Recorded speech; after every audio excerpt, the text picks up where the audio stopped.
Je m'appelle Timothée, je suis en CM2 dans l'école Saint-Exupéry sur l'île de Saint-Louis. Et j'ai voulu faire un projet contre la pollution parce que ce vendredi-là, c'est la marche pour le climat. Et je me suis dit, il fallait la préserver. Parce que même si tu achètes quelque chose où tu dis oui, ça va, c'est biodégradable, ça va, tu peux en acheter beaucoup. Même si tu en achètes beaucoup, ça polluera dans tous les cas.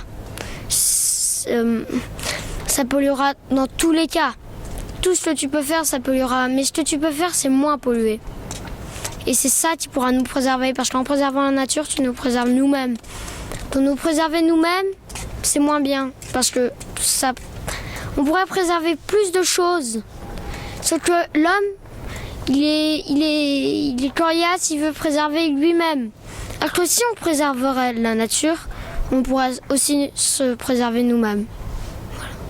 Avec le lycée, nous avons organisé un événement pour la marche contre le réchauffement climatique que nous n'avons donc pas pu faire, mais nous avons changé donc cet événement-là en une conférence que nous avons organisée en 3 jours et dont nous sommes plutôt fiers à ce moment présent. Donc on essaye de sensibiliser la population, sensibiliser nos parents, les adultes et surtout les enfants. Montrer aux enfants de demain qui seront les enfants de demain qui seront aussi les adultes de demain et montrer à nos parents tout ce dont on a besoin pour notre avenir. Parce que notre avenir, on la vivra ici, sur Terre, dans ce monde. Et on a besoin de ça, on a besoin d'une compréhension totale de toute la population pour pouvoir nous-mêmes arriver à faire quelque chose d'intéressant.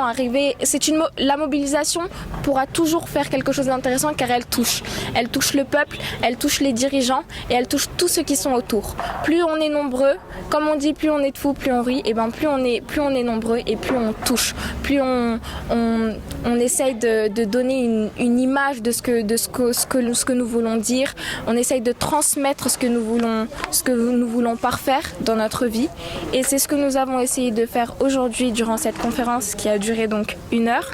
On a parlé d'énormément de choses, donc de la fonte des glaciers, des incendies d'Australie, des tortues de Saint-Louis. Et on a aussi parlé de la vie que Saint-Louis mènera peut-être dans 50 ans. Un Saint-Louis peut-être qui n'existera plus, qui sera submergé par la mer. Un réchauffement climatique qui sera insupportable à vivre au niveau des pollutions. Nous-mêmes, comme on dit, nos poumons brûlent. Nous avons besoin des gens, du soutien des dirigeants pour pouvoir essayer de faire quelque chose de correct, pour pouvoir nous aider à avoir un avenir correct, car c'est tout ce que l'on veut. Nos parents et nos arrière-grands-parents ont fait leur job. Maintenant, c'est à nous d'y arriver.